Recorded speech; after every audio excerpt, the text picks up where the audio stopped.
How to factory reset Bmani T16 wireless Bluetooth earbuds. You might want to do this if they are not pairing with your device, if they're not syncing with Bluetooth or with your phone, or if you're only getting sound out of the left or the right ear, or even if they're stuck paired with the wrong device. This factory reset will fix a lot of those issues. You'll need to set them up again, and that's kind of another reason you might want to do this, is if you just want to set them up as new, we can go ahead and just do this reset. It's really very easy to do. First thing we want to do, we want to have them in the case as shown here, and go ahead and forget them off of whatever phone or anything we've had them paired with in the past, because we don't want them trying to pair to that while we're doing the reset.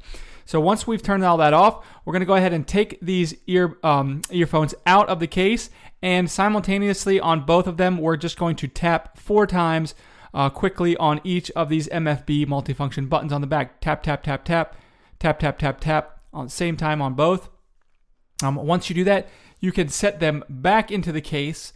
Once you set them back into the case, you can go ahead and turn your Bluetooth back on, take them back out, and you should be setting them up like a new set of earphones. And if you're interested in getting a new pair of these earphones for like $25, I'll put a link in a pinned comment below.